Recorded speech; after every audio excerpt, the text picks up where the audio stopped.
Hello, everyone. Can we hear okay? My name is Veronica Ripley, and welcome to Issliss Season 1. I'm joined today by our fantastic cast. We have Urbanbohemian, Domesticdan, and ChelseaBytes.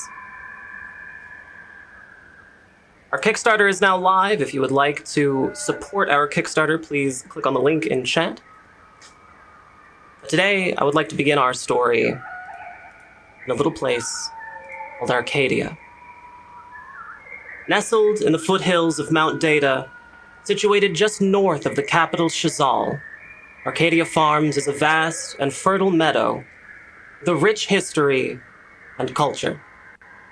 Unlike most farmland, which operates under the direct control of the royal plate, Arcadia Farms is unique in that it is mostly operated by Cassatt-run corporations, which pay their human labor force in company scrip, a thin paper called a shawl voucher.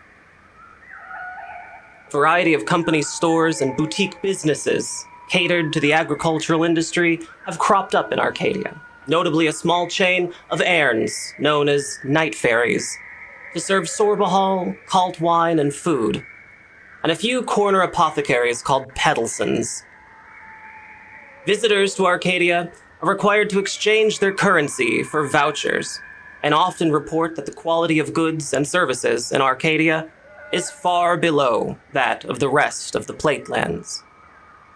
Corporate performance is tightly measured in quotas and audits.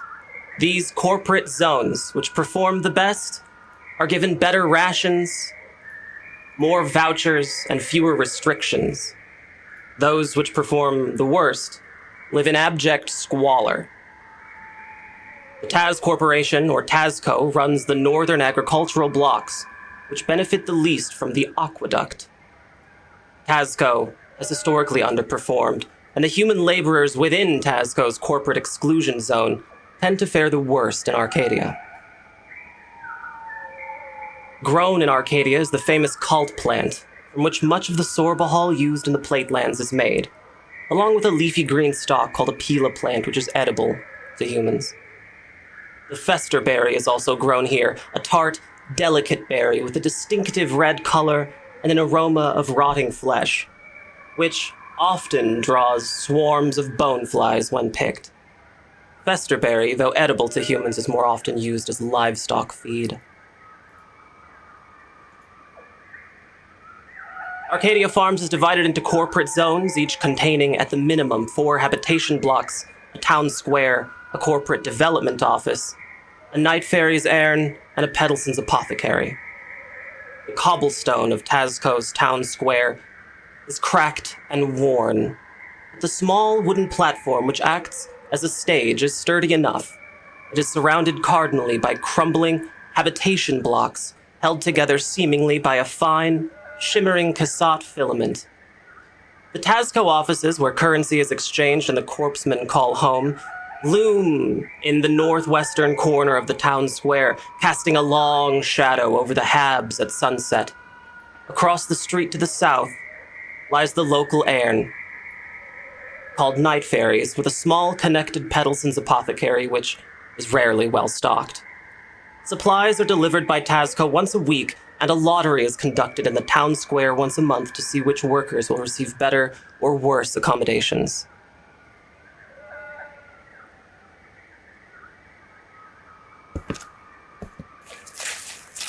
Just outside of town, Pippett walks towards a large, walled city in the distance. It is a crisp morning. The fog is still being burned off. You can see rolling farmlands ahead. The day has not yet begun, or something is amiss. And as you walk closer and closer to the main gate,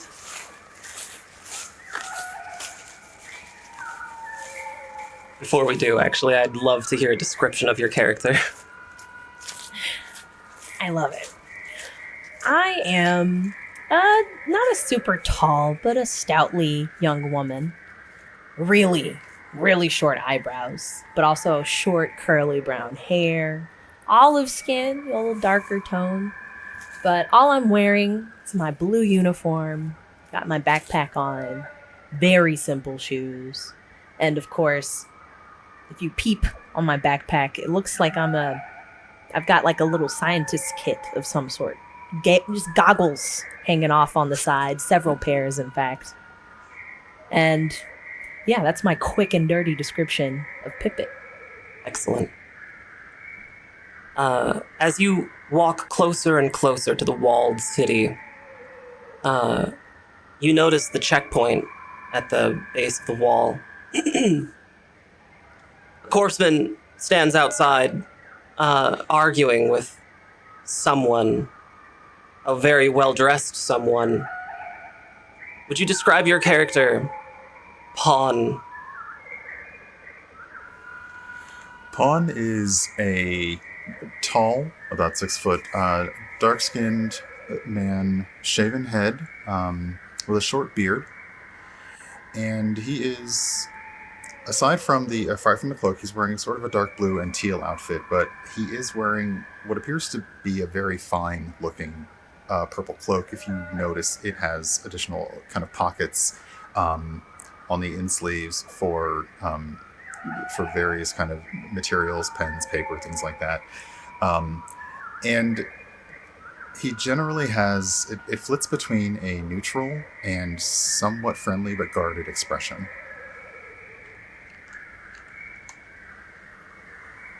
Now look, for the 100th time, you have to change your currency before you're allowed in.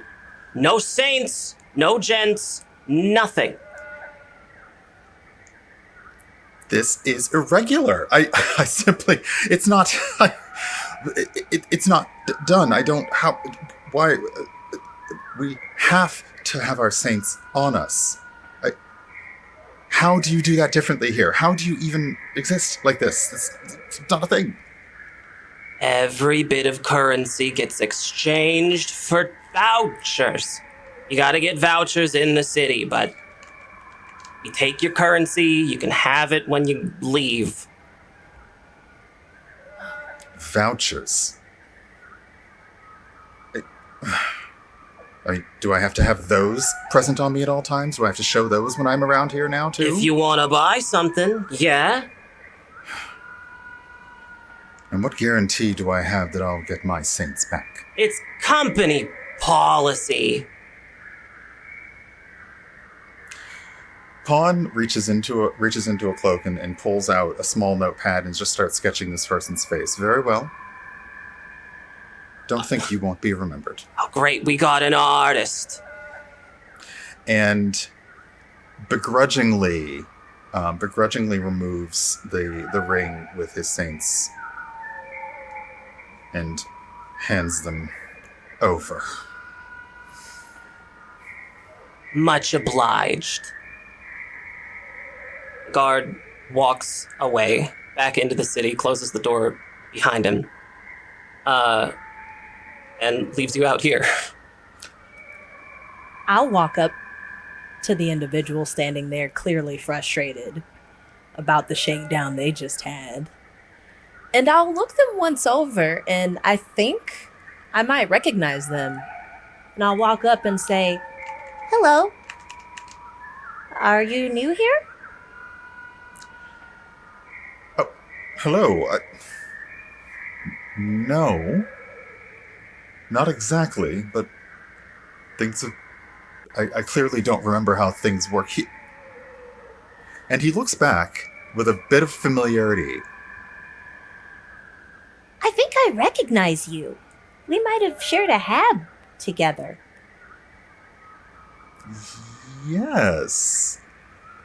And there is now the frustrated emotion on his face because he absolutely does not remember her name. "Well, I'm Pippett. And I think you're a Pan? Pon'n.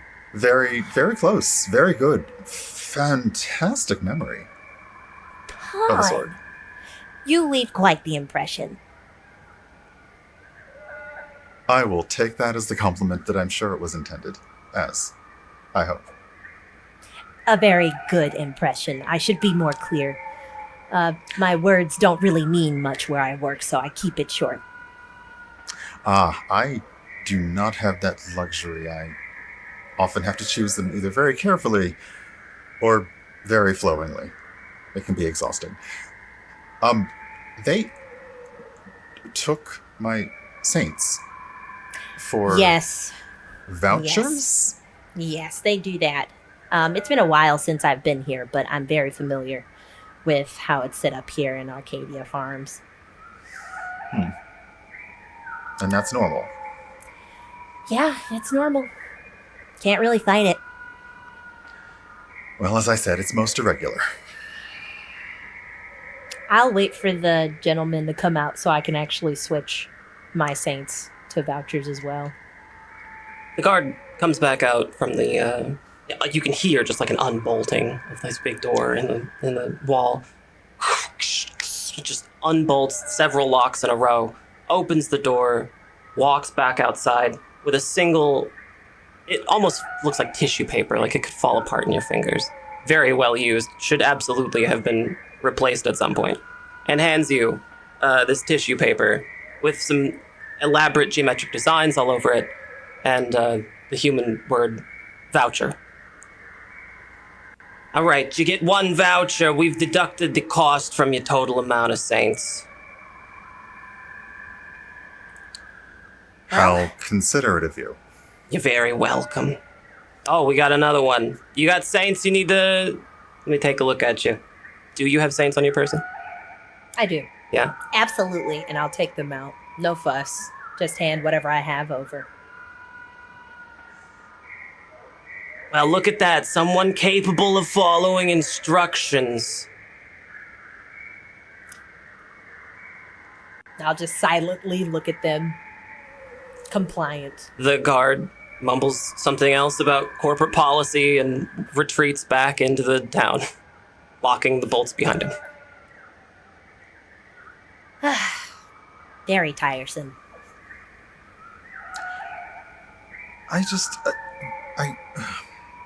Honestly, the rudeness. I mean, I know people aren't necessarily nice to each other, but there's a difference between not being nice and simply being rude. I didn't get to ask. What do you do nowadays? What's your assignment? I'm a clerk. I work at the university in Limerick to the north. It's not terribly, I don't know if it's interesting or not, honestly. But I work for bureaucrats and essentially help them keep track of their documents and their missives and their papers and... Oh, I understand. It must be different, but it keeps you on your toes, I assume. I'm a biologist. I'm a medic in some forms whenever they need me to be a medic.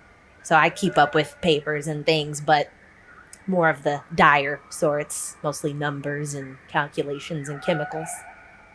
Yeah, Pon's been looking over her, like, the pack behind her, and it's like, you are very well equipped for, I would imagine, all manner of situations. I'm gonna have you make a roll for this perception. We call this observation in vectors. We'll make it a very easy observation of 8. Given that there's not really an attempt to hide anything here. Issliss works on a 3d6 system. A easy roll of 8 is passed with a roll of 14. You notice a patch on one of Pippett's bags, indicating a tour of duty in the south, in the skirmishes that you're very well aware of, having read about them with the southern platelands, and the Lysertian holds a type of lizard-like group of creatures that live in the south and have been, to your knowledge, absolutely laying waste to the southern platelands.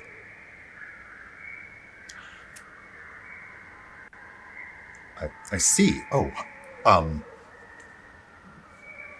thank you for all you do. And You saw. Right.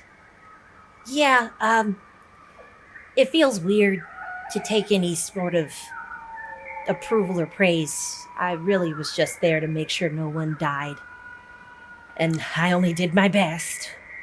Sometimes that wasn't enough. if there's anything any of us know about our day-to-day lives here, is that doing our best and making it to the next day is all any of us can try to do. Oh, you're absolutely right. Because there are worse things. I've seen them. Ugh, and I just shudder. But Eyes like dish saucers, like. But I'll move off of that subject and I'll show them all of my goggles. I'll show Pon'n all of my goggles. I have at least 3 that I use for separate situations. This one I use to identify certain plants and herbs and things, and this one I use for poisons. And this one I use just to protect my eyes whenever we're balancing chemicals and things, so, I can at least protect what left I have of my eyebrows. Oh, my eyebrows. Man, it gets hot in the lab. That's not a... it's a hazard. Obviously, that's from a hazard. Yes, of course, yes. The guard comes back. You hear some bolts from the other side of the wall. The guard walks back through. Says, "We've deducted the total amount of saints from your total for this voucher," and hands you a similar piece of tissue paper. You're allowed entry. Enjoy your stay. Opens up the door. Yeah. Opens up the door. And you're allowed for the first time to see the inside of Tazco's corporate exclusion zone within Arcadia Farms. It is hazardous. The cobblestone in the street is falling apart. There are big chunks of habitation modules that look like they've fallen down at some point within the last few hundred years. Some things are held together by a shimmery filament you can only assume is a cassette filament. You notice very few people wandering around the outside, and you can see before you on your left a massive building that doesn't exactly look like the rest. While everything else is kind of crumbling, you can see what appears to be a much newer building, a much more comfortable looking building, and you notice this is the corporate development office for Tazco's exclusion zone here. On the other side of the street, you can see Night Fairies, a local Aerin. It's chain. And way down the street, you can see a town square and several habitation modules. Wow. This is great. Not too shabby. I suppose. It's at least habitable. I smile at Pon'n. The vouchers in your hands feel, just the oil of your fingers feels like it's somehow making the tissue paper that it's printed on even more willing to come apart and just destroy itself. So you don't really know how to handle it. Like, you don't know where to put it on your body or like in a pocket where it's surely going to get destroyed. If you hold onto it for much longer, it's going to get destroyed. Like, it's just very delicate. It's like holding a tissue paper on a windy day. Oh, and I go through my bag. I'll get like a plastic like sample bag that you'd hold for like any, materials that you'd find in the field. I can hold this for you or package it for you. I would appreciate that. Pon'n was reaching to get paper, but like to fold it in. But yeah, it's going to need a little more, I think. So he is more than happy to accept the offer. You do have plastic. You do have kind of a it's kind of a plastic bag. It's a filament bag. Yes. So it is sort of see-through, and it does function kind of like a plastic bag would. There's not really a great seal, so you'll have to just wind it around. I'm glad you said that, person in the sky, because that's exactly what I was thinking. It's very much like this kind of like web-like material where it does kind of fold on itself and it can somewhat seal, but it's not like our traditional plastic that we think of today.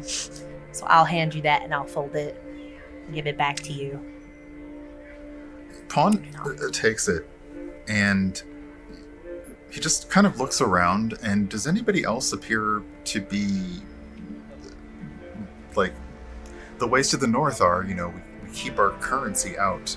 Does anybody seem to be like walking around with theirs or have theirs attached, or? No. Because he's a little confused. You don't see any currency on any. This is. I won't even make you make a check for this. You don't see currency on anybody's person, but you also sort of doubt that anybody actually has any. Oh. So yeah, he kind of like folds over the filament pouch and like looks as though he's going to try to attach it to the front of his cloak, and just puts it in her pocket. Yes, I guess that'll do. You see a big sign to your right. Outside of this Aaron called a Night Fairies, you see just a big hand-written, hand-painted sign that just says vouchers accepted here. Which is a really choice spot, given that it's right in front of the main gate.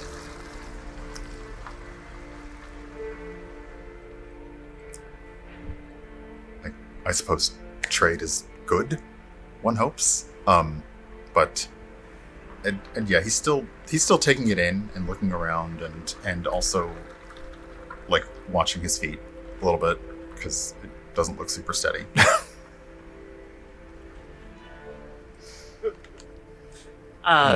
A woman appears in the doorway of Night Fairies, and she's standing in the doorway. She's younger, on the younger side. She's in an apron, and she's kind of staring at you.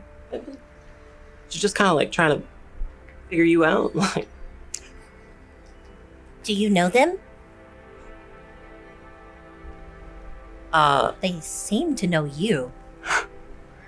Yeah, there's again the looking around, and looking back at this person. And is this somebody that Pon'n recognizes?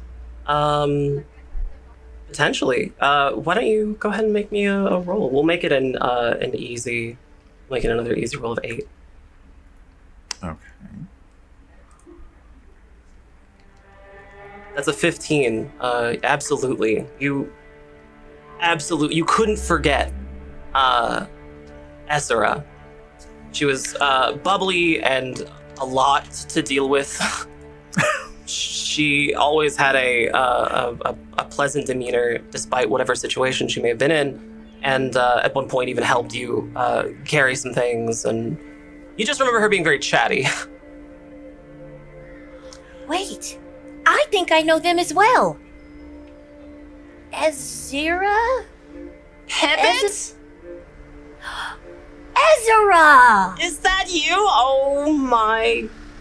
I can't believe it. How long has it been? It's been years! It has been ages. Precisely that. Where? You remember Pon'n? Yes, I remember Pon'n. Hi, Pon'n. How are you? Oh my god, you look so good. Look at you. Thank you. It's really nice. You must be doing Honestly, nice to see really well for yourself. My skills have found their uses, yes. Wow. And you look like a biologist? You are very observant. Wow. Oh my goodness. Look at you. Come into the air and tell me everything. Tell me everything. Absolutely. After my assignment, as you know, I was brought up to work in the South where we saw horrible things. But I also made use of my skills, and I have become something of a very well-made biologist. At least useful enough to my lab superiors. Wow. You walk into the Airn. There are a handful of people in here, scattered around tables, huddling, kind of talking, drinking. It's very early, and they're very clearly drinking. You can smell the sweet scent of what you recognize, both of you, as sorbahol. It's a lightly distilled beverage. It's sweet, and it tastes a little bit. It tastes a little bit smoky, and you've definitely never smelled sorbahol this fresh before. It can start to feel a little stale where you're from, where either one of you have been. But here it's almost like extremely fresh. Pon'n, this is how we are welcomed back. The fresh smell of sorbahol. And it's actually made fresh here. They did not have this at the battle encampment I was inhabiting. I have to go get a cup. I'll get it for you. I'll get it for both of you. Do you want one too? Oh. You'll have one. We'll get it for you. Absolutely. Oh, yes. We never get it like this. Wow. Do you have vouchers? Just the one. Okay. Is Great. This, I can do that. Is this worth much? Is this worth not much? Don't worry about it. You know what? I'll get it for you. Don't worry about it. I'll get it. She disappears. Pon'n slides a little glance over to Pippett,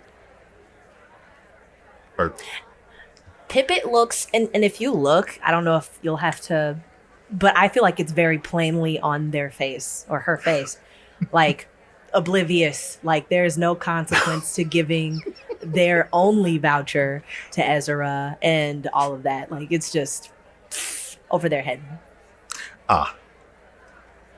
Okay. I smile up at Pon'n. I'm sure it'll be fine. I'm sure it will be just fine, especially once we get a glass. You two wait here, or do you find a table? I go and find a table.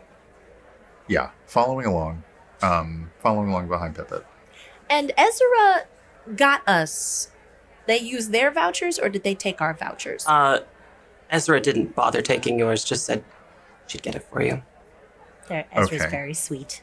Thank you.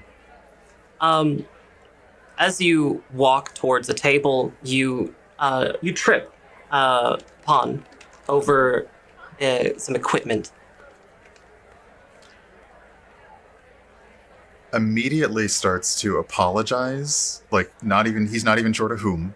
Just so sorry. Wait, what did I fall over? What is that? While Pon'n is apologizing to the equipment, Leef is doing what? Oh, mostly just... What foods do they serve here? They serve pila plants. Yeah, you can have boiled pila plant. There's salted pila plant. They have pila plant that's been mashed into a fine paste. Yeah. They have pila plant with sorbahol, and you can get pila plant with Calta wine. You can also get festerberry if you want it. I think they probably have that back in the kitchen. Oh, yeah. The festerberry is absolutely what I'm going for. Oh, so you're just eating like a big bowl of festerberries. Oh, yeah. It smells terrible at this table. Both of you are probably not happy about it. It's an acquired taste. Are you sure? What? Am I sure of you? You tripped on my things. Yes. Sorry, sorry again to your things and to you. And No Pon's harm. face is he's barely holding in, like, the stench coming from the table. Like, Do you want some? You seem to be very interested. I am finding myself to not be hungry at the moment. More for me. Is everything okay over here? And I'll come over and look to make sure. I was wondering why it was just me by myself. No, I had a little spill, and this person, I'm so sorry. I apologized, and like realizing he doesn't have to be quite as on edge. He's like, I am Pon'n. I apologize for interrupting your meal. Oh, no problem at all. Leef, the son of Leef. You Leef? knew? Leef, yes. Son of Leef? Yes. Would There you was- would you describe your character a little bit? Please? Yeah. 5'8", not very tall, not very short. Green eyes, kind of got a bit of a longer face, and some short cropped hair, probably cut himself. Wearing... They're green clothes that have kind of some brown splatters on them. Mostly that, but he looks fairly wiry, I think is the way to put it. Tone strength, clearly a laborer of some kind. You see part of his left ear is just missing entirely. Looks like it was torn off or bitten off. Very Leaf. pale is the other kicker. Doesn't seem to get a lot of sun. Leef? Son of Leef, I have heard of you. You have? I believe your assignment is of laborious work. Do you climb? Yeah, yes, I'm a tapper. Yes, of course. Wow, it is so wonderful to see you. We didn't get to talk much, but I did observe your very, very adept physical abilities in person. I had to study them myself. Well, thank you. My apologies that I don't remember you. Hi, I'm Pippett. Pippett, hi. Swore this would have been our first meeting. No, it's fine. Would you like to sit? I suppose I know you then. Pon'n, you have no idea what a tapper is. For all of the reading you've done, you'd have no idea what this is. I like in my head, I can imagine the type of equipment that Pon'n has fallen over, but it's just stuff.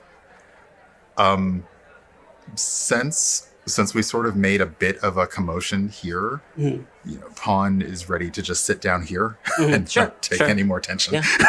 As all three of you sit down at this table, you notice Ezra has come back with two smaller glasses of sorbahol and just kind of has them in front of her a little bit and kind of hunched over him. It's like, here you go. Wow, it's so good to have you back. I see you met Leef. Oh, hello, Ezra. Hi. Do you want some more fester berries? Do you want me to go? Get No, you this some? is enough, I think. Are you sure? Yeah. Okay, good. That's great. Good. Good. Wow. So, tell me everything. Where have you? You said you were in some kind of. Were you down south? A bit? I was. To deal with the war efforts. They just needed me to make sure that they had enough healing potions and things like that. Truly just a walking IV. But I made use of myself. I saw some things and I'd rather not see them again. Did you see one? Did you see a Lacertian? No. I barely got on to the battlefield. Maybe just once to drag some bodies back, but I didn't see one myself. But oh, I heard what they saw. And they're ferocious. I hope I never see one ever. there's a morbid curiosity about Ezra. What did they say? Well, they said lots of things. They move like lightning, and they have 12 limbs. Some of them have fur beyond your imagining, and their teeth. Oh, their teeth. Yeah, it was all very discomforting. Ezra is enraptured. What are the other two of you doing? Pon'n is like at the mention of what even feels like details of the Lacertians. Pon'n is sort of leaning forward a little bit. You've never seen one. Okay, from what I understand, if you'd seen one, you wouldn't be here. We only get reports, and honestly, I hear more than I see. Many of the reports on the Lacertians they're not from my eyes. So, wow, it's amazing. There's a war. I turn to Leef and I'm absolutely enraptured, and I turn to them and I say, Well, there's something going on out there. I don't get much information, but as you know, there's always something happening. Lacertians, they just keep pushing, and it's just really dangerous out there. So we have to do what we can to support the front. But that's why I find your work so fascinating. It seems almost so peaceful. I know you're new here. I know your occupation. Are you all the traveling sort, or Oh do yeah, you we settle go. down? It depends. My family's not really around anymore, so I figured I'd get some work somewhere else. The cult here is very nice, so I think maybe I'd do some work here for helping the industry. Maybe making some script. But you get to be surrounded by plants, trees. You get to stretch your legs outside. Yes, that's true. Maybe occasionally getting eaten. How many sisters did I lose? Oh, I can't remember. Maybe 2 or 3. You may have big families because you don't know how many you'll keep. Oh, I keep everything within myself to not ask more questions, but I mentally note all of this down. Because I feel that would be inconsiderate in this moment. But there's a war though. That's interesting. Who is fighting? You said well, we're fighting Yes. the Lacertians. yeah. They're an impending threat to us, and they threaten to swallow all of us whole. They're monsters, evil. I've At least almost what been I heard. Interesting. No, I've almost been eaten once. Well, then that's Well, half the but- battle. I mean, yes, Jord survived at least. Oh yeah, I had to take a big fall. It tried to bite me, so I just decided to drop. Figure the fall was better than getting eaten. It worked out. Ezra is also enraptured by this and just says, What almost ate you? Oh, it depends on the time. One time there was a thing with many wings. I think it may have been some sort of rabbit. No, maybe. I don't know. That one I didn't get a good look at.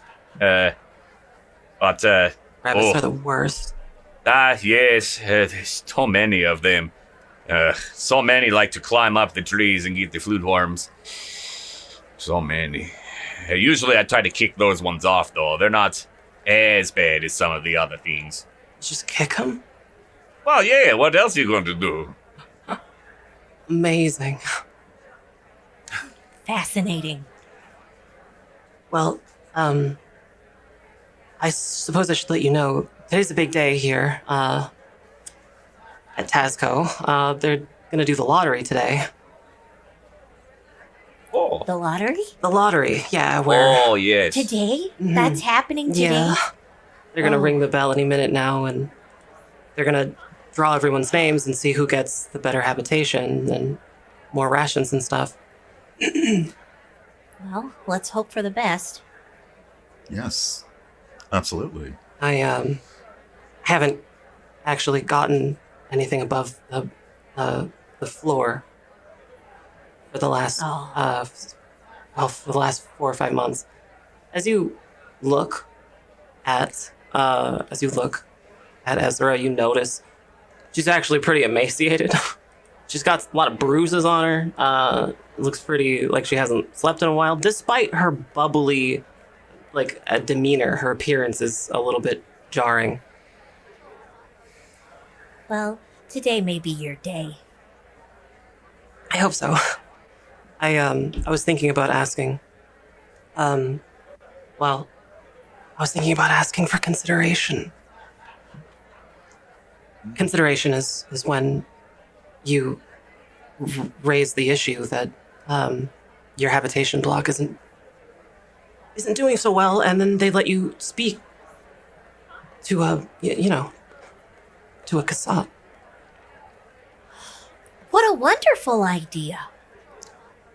Pon's face freezes at learning what this is, and just, I don't know that anybody else in my hab would want me to do that, because it kind of makes it seem like, it kind of makes it seem like a failure on their part. So I'm a little worried that they might take it kind of poorly, but we need food and we need a place to sleep, and I'm not sure how much longer I can make it. I'm sure if you plead your case and you show the work that you can do, they'll consider you favorably. Yeah, I hope so. Why wouldn't Perhaps- they, perhaps emphasize that there are many willing and able-bodied people here who will put their skills to best use to better us all. Perhaps emphasize that if you pursue this course of action. As you say that, the door to Night Fairies is kicked open,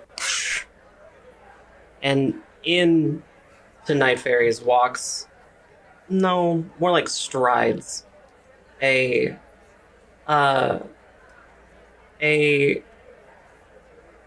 lean young figure with greasy hair and just a wild look in his eye. He's young and angry, and he wears the uniform of a corpseman, the government law keepers who here work in tandem with Tazco. Pon'n, you notice on his shoulder an insignia. The insignia indicates that he is rather high in the ranking system of the corpsemen.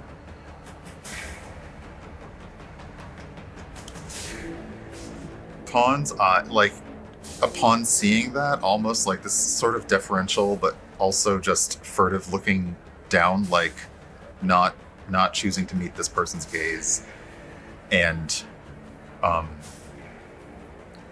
looks a little concerned now at Ezra, just again the same kind of demeanor, do not start trouble.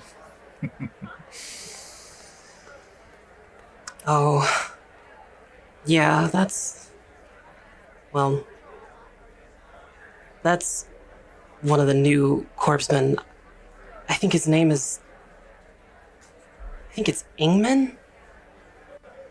He's, Ingman? yeah, he just got promoted. He's, he's just awful. Oh, I think he let some of the power kind of go to his head. Pippett, Then you would recognize him from the time you've spent here. You know exactly who he is.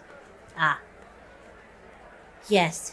I remember before he had clearly been promoted. He wasn't great then either. We know what you do. Just keep to ourselves. Don't cause any attention. Stay quiet. Okay.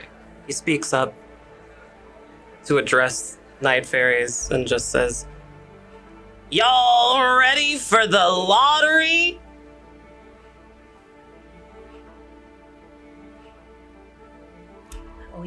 I sit quiet, but I pay attention. Why such the long faces? Surely things will turn out better this month.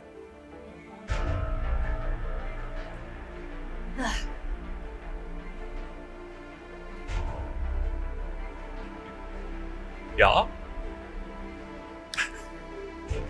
I just look around the room. I do not speak until spoken to directly.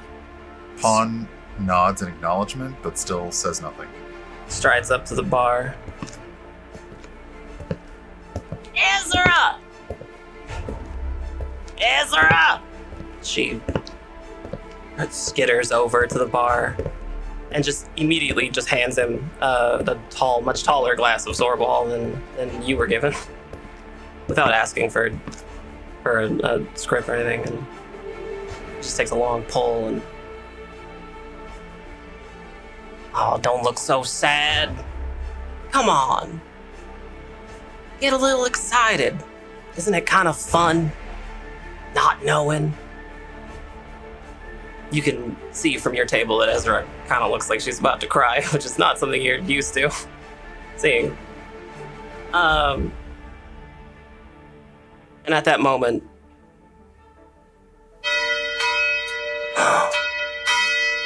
there's the bell. Come on, let's go see who won. We'll be right back just after this break. Be sure to check out the Kickstarter to support Issliss. We'll see you in about 5 minutes. Don't go anywhere.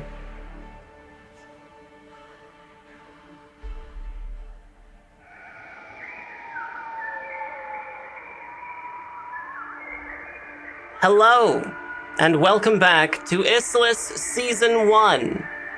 My name is Veronica Ripley, creator of Issliss, and I'm here today with Urbanbohemian, Domesticdan, and ChelseaBytes. If you would like to support Issliss on Kickstarter, our Kickstarter is live. We are raising money to print a physical book. We have plenty of physical, real-life rewards that are available right now and are going quickly on Kickstarter. So get over to Kickstarter and check it out soon before they're all gone. You can find the link in Twitch chat or in whatever description below. We enter in the tavern from before, having just heard the bells.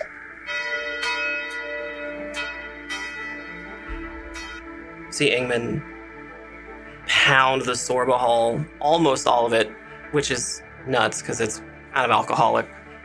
And you just see him lick his lip. Slams it back down. The little bit that was left shoots back up into the air, and some of it gets on Ezra, who flinches a little. Time to go see who wins. Let's all go. And you see Ingman start kind of powered jogging out of Night Fairies. I walk up to Ezra and I just silently, just grab their hand. I say, "Let's go." Okay. And I'll motion to the others to follow. The whole Aaron, is kind of milling around, standing up.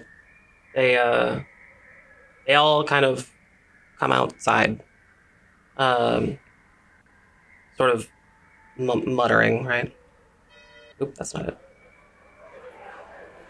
I'll kind of come outside, walking down the street, and you're all walking down the street. On the left, you see this looming building. It looks much newer than the others. You recognize it, as a much more modern building, for sure. But you recognize it as a corporate office for Taz Co. You can even see a sign, given that you can read, you can see a sign that says Tazco right there. There's also an awful little attempt at a logo, but clearly it's made for humans, and so it's not very ornate. As you're walking down this cracked cobblestone pathway, you notice before you're getting closer to what could function as a town square. You're passing hab blocks on your right and on your left before you that are in shambles. They look dilapidated, right? If this were any other city, they'd have been rebuilt a long time ago. But these are being held together by cassette filament. What appears to be cassette filament. It's shimmering in the light a little bit. You can almost not see it until it hits the light and it shimmers a little bit, and you understand that the only things holding a lot of these rocks up there is just filament, which you know to be very strong, but you're not quite sure how long they've been there. You can see Ingman stepping up onto a platform in the center of the town square, surrounded by a handful of corpsemen, humans who have donned a uniform and a dingy uniform, and pledged their allegiance to serving the royal plate, the government which controls the plate lands. They function as ostensibly as aid workers, sort of, and in a peacekeeping role, but really logistically they function much more like law enforcement. You've never had high opinions of horsemen. None of you have. You tend to find just the kind of the dumbest elements of human society tend to jack up with the corpsemen. And they also tend to live in the development offices of any borough or any village. They tend to get treated a little bit better. And you know that Ingman has just received a promotion. The insignia, Pon'n, you recognize the insignia, and I think you do as well, Pippett. The insignia that that Ingman wears is one of an interpreter. The interpreters are a select few group of corpsemen who are allowed and required, really, to speak directly to cassette. They can interpret cassette language, and they're mostly used as like puppets, right? The cassette transmit their will to interpreters, and interpreters then tell the rest of their communities what to do. They're kind of like almost like a mayor, right? Or like a official in some way. As Ingman steps up onto the platform, corpseman behind him, he raises his hands and now, hit the bell again. There it is. Now. Hear ye. I've always wanted to say that. Now, I know some of you might not know who I am. My name is Ingman, and you all answer to me.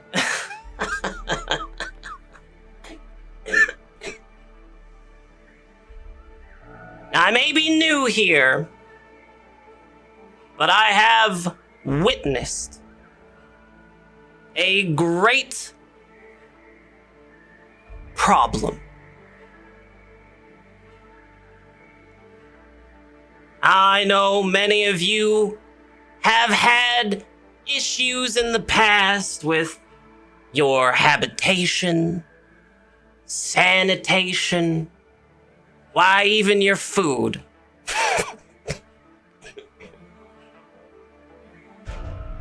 That's why we have the lottery.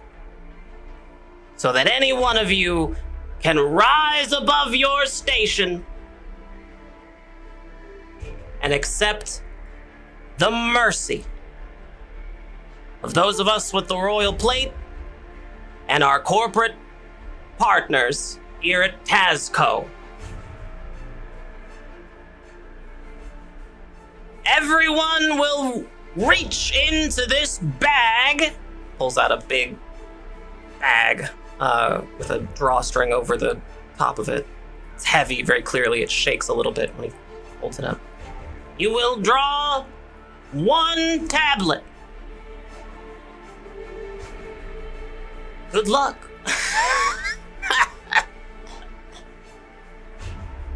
Passes, just throws it basically to a corpseman who steps down the platform and passes it around. Everyone in the town square is pretty silent. Everyone is very nervous about what they're going to draw, clearly. There's such quiet here that you can hear the birds and wildlife around you. Not necessarily the most usual thing in a village like this.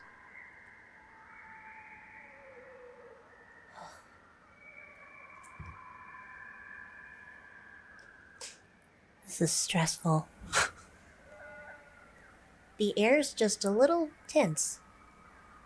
Well, it's getting close to life or death for some people, so I imagine yes. That's true, Pon'n.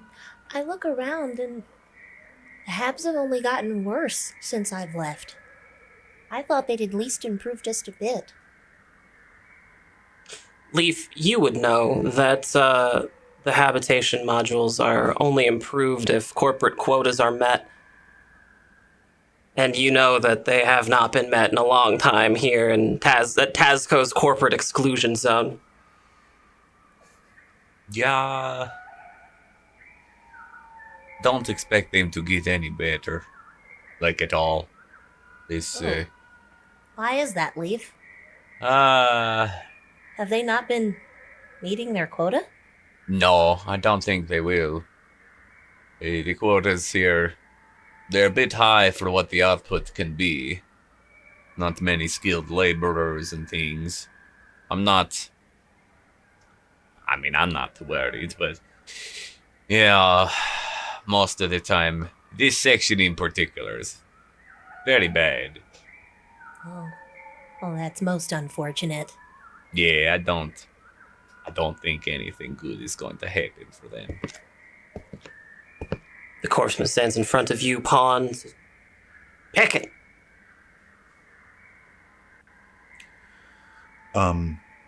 With just a resigned, neutral look, Pon'n reaches in and pulls one out. Pon'n, you receive a... I've rolled a 1d6, and for some reason it's showing a different number on... It's showing a different number on the screen, but I've rolled a 5. It's adding a digit to the stream, but I've rolled a 5, which is a large house and 3 persons' rations.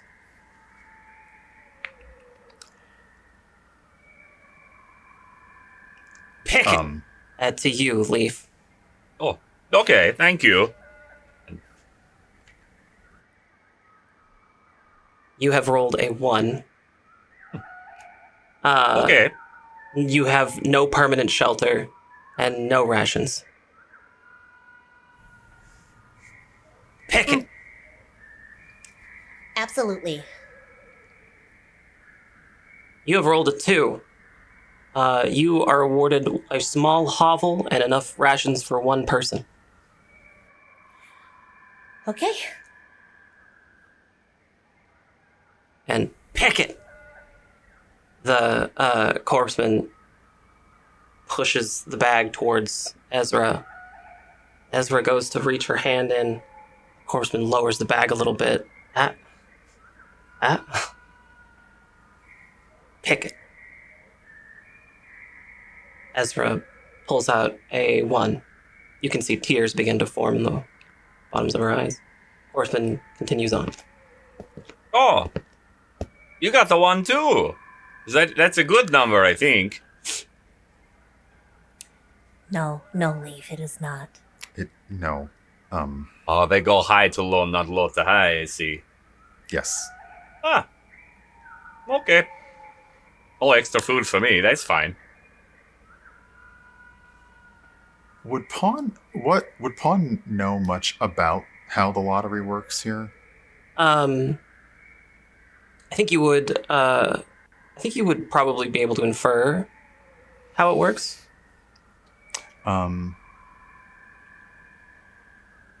Because like he looks and understands that he's drawn well, and looks over to Ezra and waits for the Corpsman to like basically just be their mean self down the line, and kind of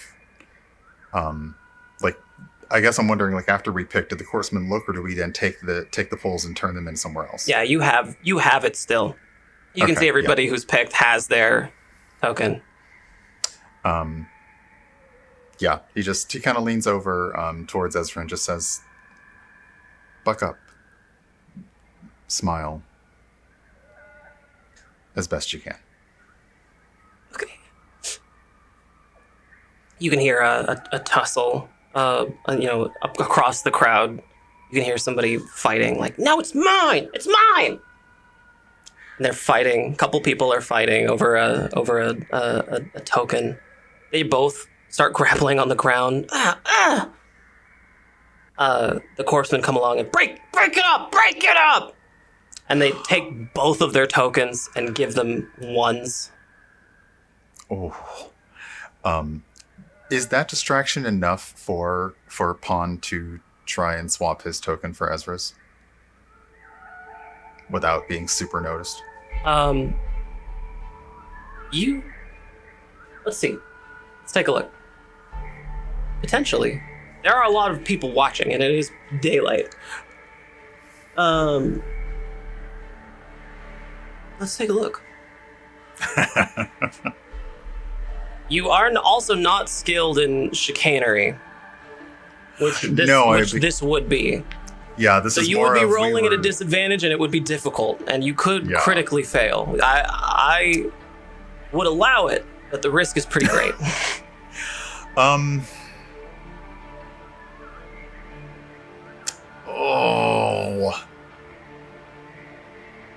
Let's go for chaos. Okay. All right. Yeah, at that, he would absolutely try, since they're all sort of together, he would try to, whether secretly or just, looking at each other's tokens, give her his. Okay. So instead of a 3d6, you'll be rolling at a disadvantage, so you'll be rolling a 2d6. Oh. What happens if we might help, maybe? Well, are any of you skilled in chicanery? Skilled, no, but I'm pretty quick. I see none of you have the proficient in chicanery checkbox. So unfortunately, no one was able to assist in this particular task. And you sure you want to go for it? Yeah, see, the thing is, that's the problem is I'm already yes, and the cast is giving me yes, so yes. The corpsman on the platform can already see you sweating. Roll a 2d6 here. The number to beat will be a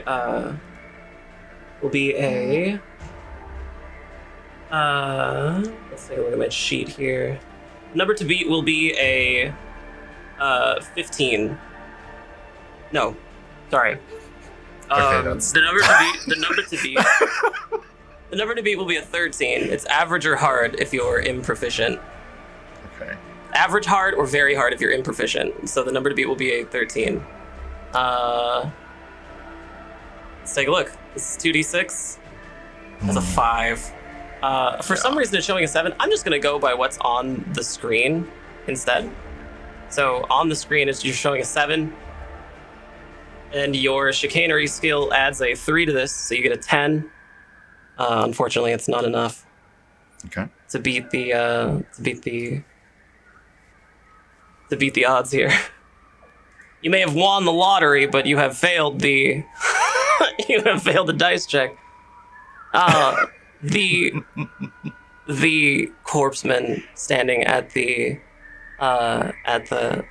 platform is watching you intently, and notices that you're trying to to do something with your token and starts stepping down off the platform with a stick, like a big stick, big heavy beaten stick. Says, "Hey, what are you doing? Knock it off!" Starts walking towards you. Do either of you do anything? I look and I don't know if I would have noticed anything, but I noticed that they were talking to Pon'n. Right? Yeah, absolutely. And they're getting closer. We're doing absolutely nothing. Just observing the skirmish there. Leaf, do you do anything? I think I might slip into the crowd a bit more away from them, actually, to keep an eye on things. And so I kind of just slide on back. I can't disagree with that action. Wow. The Corpsman makes it all the way up to you and takes the stick and smacks it down on your hand as hard as he can. You take 1 point of damage. And the token is now on the ground. The Corpsman walks over and just crushes it with his foot and hands you a 1. Teach you. Walks back over to the platform. Turns around and just points the beaten stick at everybody around you and just says, "Let it be a lesson!" Keeps walking. What would it take to trip him? Oh, he's gone. He's gone by now. Oh, okay. He's back up on the platform. You just walk up and try and trip. Get his knees. No, I was hoping maybe to trip him while he walked past, since I moved away. The lottery appears to have wrapped. What is everyone's final numbers here? Let's see. It's Leaf got a 1. On also now has a 1. Pippett, what did you get? A 2. You got a 2? Oh, okay, so you have rations for 1 person. That's good. You seem to notice a lot of sad faces around you. Like, maybe a whole lot of people didn't get anything very good.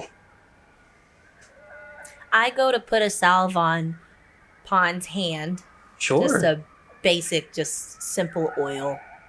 Just to Yeah, help all with right, the sure. bruising. Do you have one of those in your inventory there? I hope so. No. I'm not a I'll biologist. say sure. I'll say you absolutely have Made from the plant that we find around here. It's really easy to extract. I could have gotten it from Leaf's bowl even. Oh, It doesn't no. smell great, but it helps. I'm sorry for the smell, but it'll help with the bruising. The Plant is Pon'n- really, really resilient. Yeah, Pon'n did not react to the beating, but still reacts to the smell. like that he held down, but this is what. Yeah, Thank you. absolutely. The healing items in Issliss are known as elixirs. The poisonous items are known as vitriols. And you probably know the difference, Pippin. So you've given a very small elixir. You've just sort of dabbed it out on a little bandage and wrapped it around Pon's hand here. Precisely. I'm not exactly sure. I think you have the field medic ability, and so I won't make you make a roll for it. You'll just we'll just say that the point of damage is gone. Thank you. Nothing light, just to show that I care. You both have noticed that Leef is now nowhere to be found. Guess he's going back to his job.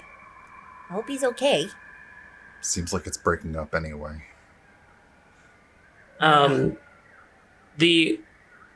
The stage now is full of activity again. The bag has reached back up. It's just about empty, and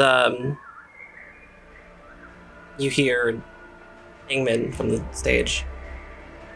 Now don't look so sad, everybody. It's just 1 month. How long could it be? I wonder what was left in here. And lifts up the bag and makes a big show about about his sleeve being rolled a little bit down on his uniform, and he reaches into the bag like a magician, and he pulls out a much nicer token that looks like a 6. And he just says, "Well, guess I'll be keeping it for me."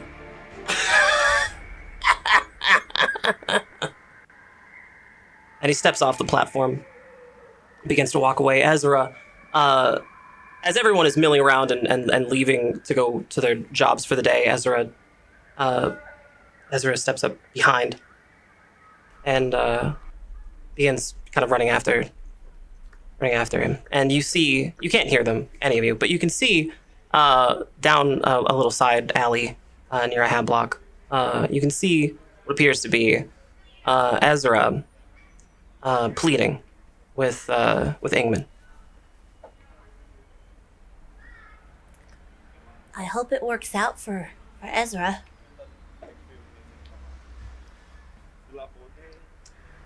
I'm not sure many things here work out well for anyone. You're very observant. Leef, Best we can do is try.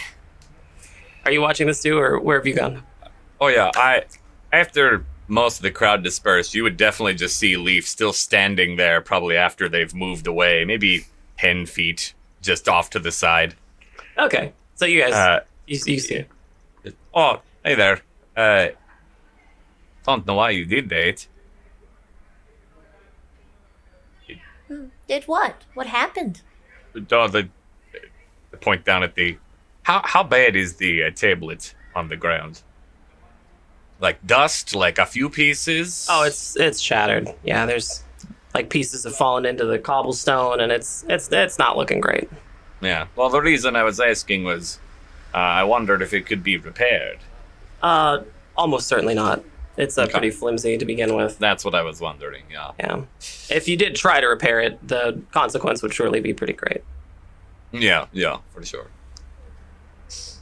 No, Did something happen? I thought they were just being unnecessarily cruel. No, Yes. But my luck was better than Ezra, and I foolishly thought that I might be able to repay her kindness. I see. You that number was good. You could have just invited her.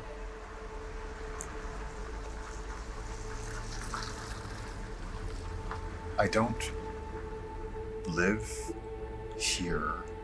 I didn't know if I would be able to simply leave it, keep it. That's where Pon'n doesn't know. He doesn't know quite enough to know if it was like... Sure. Like I said, it was foolish. And futile. I think it was noble. Maybe not very effective, but noble nonetheless. Yeah. Noble isn't usually a trait that gets you very far here. All three of you can now hear just a distant... No! Stop, please! As from deeper within this alleyway that really only the three of you have a vantage point on, you can see Ingman punching Ezra pretty hard. Just over and over. How far away? It's a good, probably, I would say 2 zones, right? It's probably like 100 feet, maybe. That's unfortunately expected. Stop it! I look around worriedly, and I say, we need to make a commotion. We need to yell for help, something. But that would put a target on you. It's better than watching our friend get pummeled in an alley. And I'll just start yelling. Okay. I'll just start Sure. yelling, "Help! Help! I need assistance!" I'm trying to decide what's a know, roll that's a hard here. Leaf has Asking for yet help again is- started backing away. That's that. Yeah, there's. Asking for help is I think I would roll this as a persuasion check for humans. So you're trying to persuade other humans to come to your aid here. And so, Chelsea, that's it's not a skill you're proficient in. So you'll roll a 2d6. Is this something that we're just doing foolish things today? Is this something that Pon'n, not even knowing what Yeah. Pippett is trying to do, because help is the weird thing to say here, but yeah, Pon'n would like to help with whatever the commotion absolutely. distraction is. Pon'n, you are trained in persuasion for humans, and you can absolutely assist Pippett in this. I look at Pon'n, and I say, "You should make some commotion elsewhere. You shouldn't be seen. Go start something." So out of a combat encounter, how this works in Issliss is that everything is generally rolled with 3d6. That means we roll 3d6 dice to, and then we add whatever skill level that our players are, and that counts as the check, right?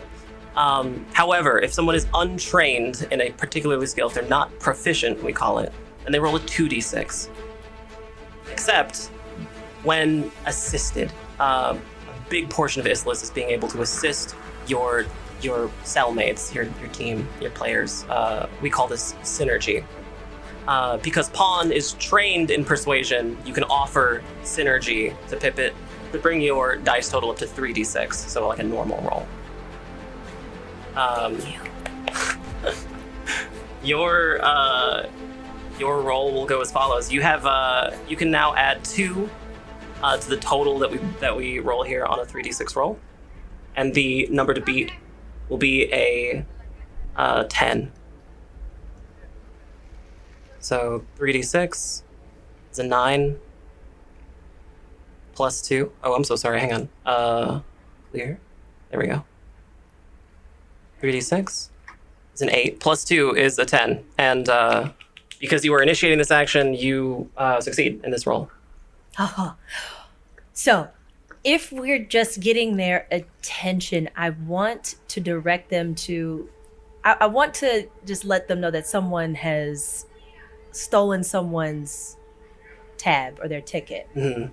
It's like a little Say they're token, like a making little, the token. almost like a little clay token. It doesn't look like currency, but you could imagine it being used as such.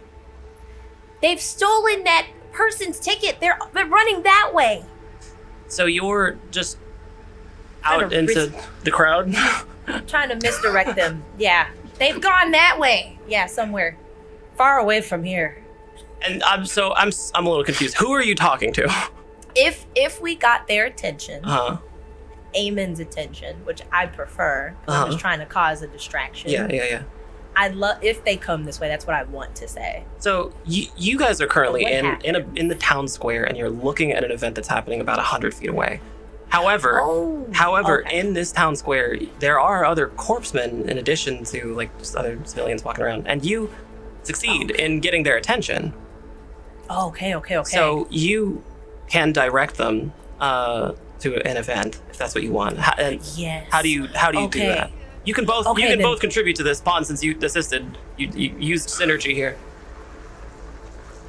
I love this. I want them to go and get Eamon to address some important like situation, whether it be. I like that somebody stole someone's token, and that the only one who can handle this is Eamon. It's a threat. But Pon'n, please. No, I mean, I think they already broke up one fight, so saying like there's perhaps another scuffle happening is good, because they probably just want the chance to beat somebody up. I don't know if that's big enough to also grab Ingman's attention. That's true. They're maybe they're going to his. I'm not sure where Eamon's place is.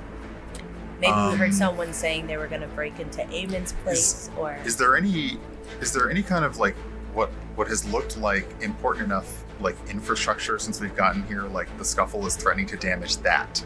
something that would be far more important to the corpsman than just. If the corpsmen just a haven't skeleton. bothered to fix the infrastructure that's already crumbling, they're probably not gonna. Is everything like? But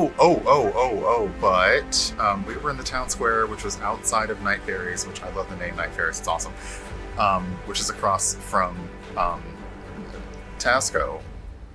Maybe we imply that whatever the commotion is, it's like it's basically threatening to kind of spill over towards the corporate outpost headquarters. So that That's line up. That's the indication we're trying to make here is that Someone's rioting at Tasco. They don't like So- their assignment. There's a thing that you'd see maybe Leef doing off to the side that lines up with this, which is kind of great. Leef has picked up a rock from the ground. And there's a particular thing that makes a very loud noise just over in the square there. Specifically a bell. And Leaf was going to whip a rock right at that bell. While you I love two it when were a plan comes calling together. for help. This is so good. Do you wanna do it? Oh yeah, Yeah? And the hope was there is be doing this without being seen easily, so I can roll. I'm trained in both stock and ranged weapons. Okay. Yeah. Let's do it. I mean, it'll be a pretty easy check to be stealth. Nobody's paying attention to you. Yeah, but still, I wanted to not be noticed by the corpsman. Since you're trained in stock, I'm gonna make this a slightly easier roll for you. To roll for stalking in Issliss is kind of like sneaking. I'm gonna make this an easy roll for you, and your number to beat will be 10. So, yeah, I love it. That's the perfect plan. Pon'n and I are like, there's something happening. They're planning to riot at Tasco. We saw them. There's some sort of dissent. And then the bell goes off. Oh, dissent, That'd good be word. really cool. Yes. Yes. Yeah, you have a you rolled a 15. 5, 6, 7, 8, 9. Yeah, you rolled a 15. I disappear. Where'd Leaf go? And then if I notice that I'm not being paid attention to at all of any kind, then it's just grab rock and. Okay. You have a ranged weapon. We can. You know what? I won't even make this like a challenge roll for this. We'll just say that you do it because you rolled such a high stealth score. You can. Yeah, I'm just hucking the rock. Like I've got good aim. Yeah, that's fine. Oh, you're not using a sling or anything. You're just throwing it.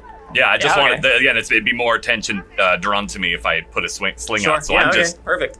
whipping So a you rock. just whip a rock at the bell, and I'll just say that you hit it. And there's just a loud sound. It distracts a bunch of the guards. Have you two already spoken up to say your piece? Pon'n and Yes. Pippett, you've already started telling the guards there's a problem. Something's wrong.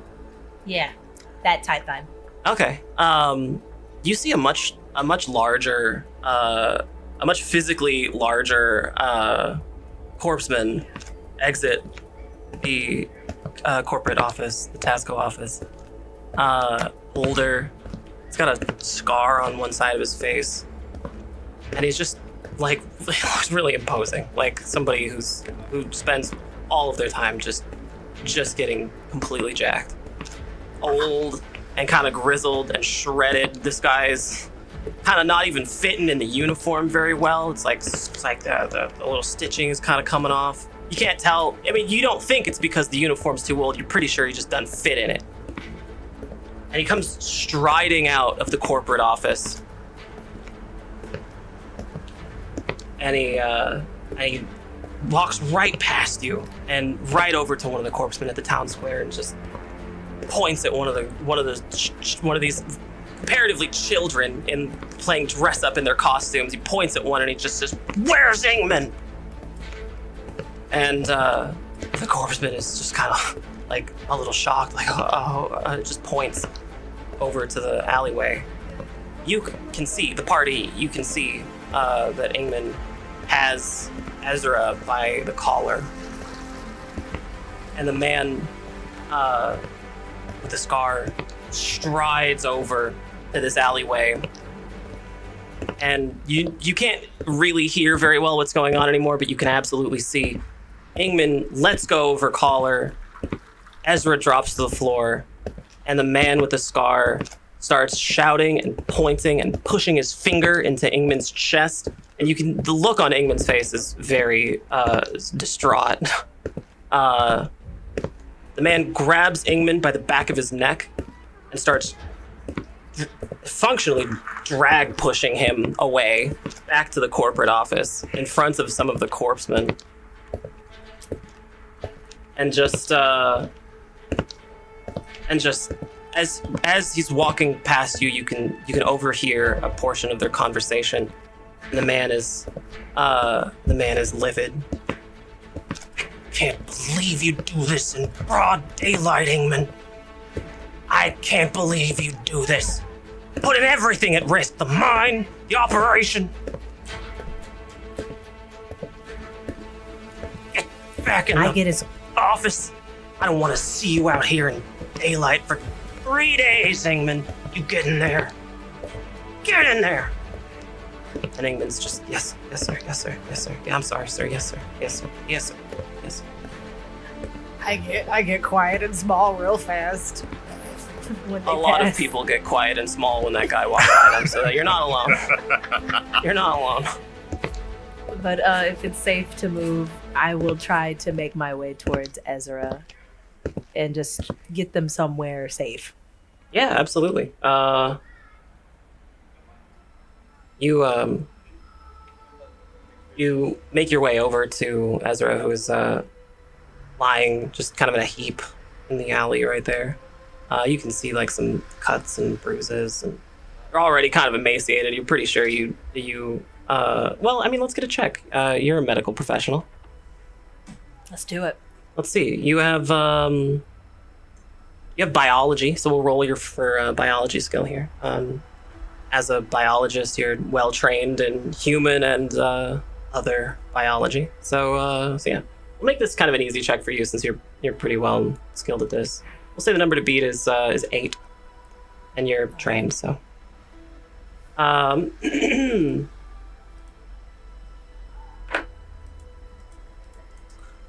see. That's a 10. So even without adding your 5, you still big pass. You absolutely can tell that Ezra is not doing very good. She's kind of raspy breathing. You think maybe there's a broken rib. You can see some blood. A lot of like bruising already happening, so you can tell it's gonna get way, way worse. Lip is split. I'm gonna have a black eye. Kind of raspy breathing. Don't move. Don't move. And I'll hold Ezra up just to support their neck. Mm-hmm. And I don't think I have anything on me right now that can help. Unless do I have anything? Or we're just pretty fresh to town, I assume. You probably have, we'll say that you do. You have, it would be crazy to assume that you, the biologist, wouldn't have a handful, at least, Thank of you. elixirs. Thank you. But we'll say these are rolls. So, Awesome.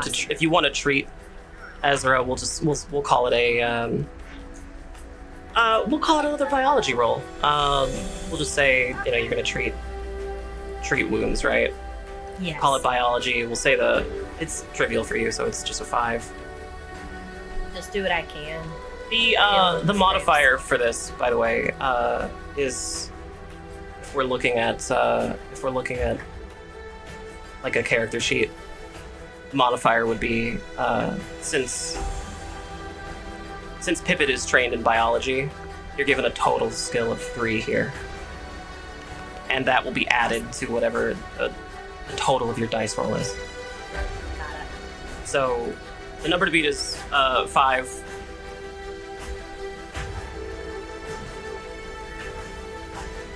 That's a 14 plus 3, so 14, 15, 16, 17. Yes. Yeah. I love it. So easily treated. I get down there and I pull out my extra bandages and I wrap their ribs as lightly as I can. Salves on their lips. I give them just a little bit of some elixir just to help with the pain for now. And yeah, just get them wrapped up like I'm back on the battlefield, honestly. You're having like some war flashbacks at all? Yeah, definitely some. While I'm doing this, I definitely have flashbacks when it's raining and everyone's screaming and people are running in and out of the tents and someone's coming in and they're missing an arm and Not just that they're missing an arm, by the way. Their arm is like it's been flayed off. Like there's little bits and chunks of meat that are still like dangling from it, you know. Not just that it's been cut clean, it's that it's been ripped away. Yep, exactly that. I go through that while I quickly patch Ezra up. The rest of you two can see this happening. Do you have any thoughts about this? What's going on? This is kind of a gross little bloody scene. Oh. Pretty bog standard. I mean, this is kind of unfortunately normal here. Not the treating of the wounds, admittedly. They're usually just kind of left in the alleyway. Yeah, she didn't fall out of a tree or anything. She's fine. Yeah, I mean, like, nothing beat her. Like, bruises heal. Pon'n, what about you? Wow. You're not necessarily very accustomed to violence. No, like pale. Like if you could, like, you know, the sweating is kind of turned into a different sort of a colder sweat. The face really not betraying much, but this was not honestly the outcome that he was thinking would happen, and he is realizing very clearly that he is so far out of his element at this, but is a little bit pleased that Ezra's getting some help. But yeah, this is not at all what he expected for this visit. As you finish treating Ezra's wounds, the party, the cell, you meander your way back to Night Fairies. And you are seated back at your tables. The temperament of the town is a little bit changed. Well, onward and upward. Yeah, that was you help with the wounds, yeah? Yeah, it's what I do. Hmm. It's what I'm good for. Anyway. Interesting. That is helpful. We don't have too many, I guess, doctors or anything here in Arcadia, so... Oh, you honor me. I'm not a doctor. I'm just a lab assistant who's just good at fixing ailments and things. I wouldn't go to say I'm a lab superior or anything. Oh, okay. Pon'n, you're seated there with your thoughts, and you're playing over that situation in your head when Ingman being led away by the collar of the much larger, more dangerous looking corpseman. And Right. you can't quite get out of your head what he was saying. Do you have any thoughts about that? Well, he really hadn't expected to, like, honestly acknowledge Tasco today, like Leef's plan and this thing that sort of came together.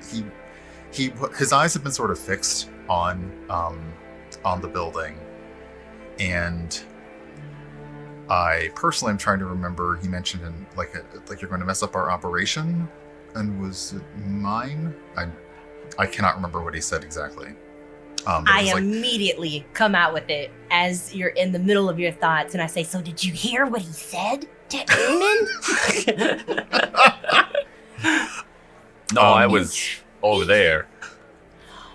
So, He walked right by Leef, by the way. oh, okay. He probably You heard said something. more about it next to Leef. Just Leaf Oh. wasn't paying attention. No, I was not. Not at all. Not in this case. I'm usually very observant, but in this case, I was pretty pleased with my throw and no one seeing me at all. That was a good throw. That was a good throw. He's thinking about that, and at Pippett saying it out loud again, like his face kind of freezes over in that neutral, like I wasn't thinking about that at all, but I am totally thinking about that. I don't, and even after hearing what Leaf does, I know you produce, I know you produce commodities that are sent around, but is there mining that happens here? Mining. Leaf, Things? you would Yeah. know that there is a... Yeah, okay, good. Yes. There's plenty of mining. I don't do that myself, but yes, it's one of the main reasons for the town, actually. The cult is harvested, sure. It's one of the exports, but many minerals and things are mined here. It's why... And look around. It's mostly why you see a lot of people looking like they may have... there's an arm missing over there. That was probably an accident. You don't eat very much, and you do a lot of hard labor, and you look a lot like the people here. Oh. You- Has it been?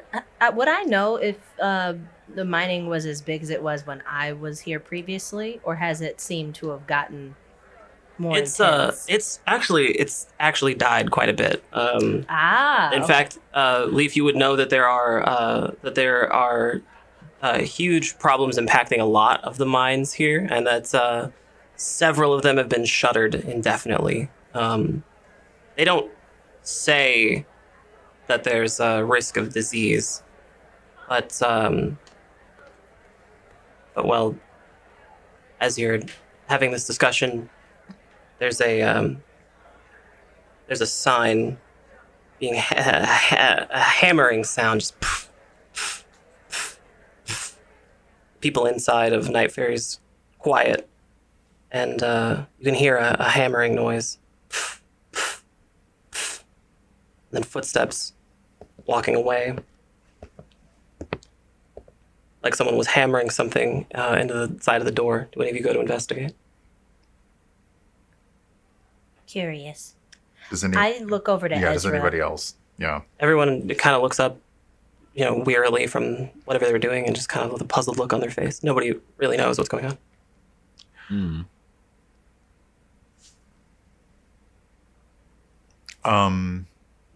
I would definitely Yeah. get up and look. I was Should gonna I say, just Paul- walk out? Yeah. Yeah, Lee's probably already out there.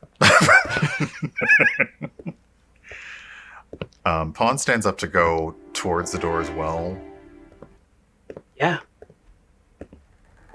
Definitely. And as you walk up to the door, you open it with a...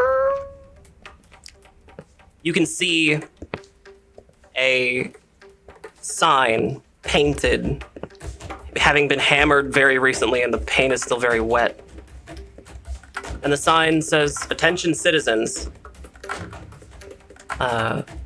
A biological outbreak has been discovered. Remain calm." And that's the end of today.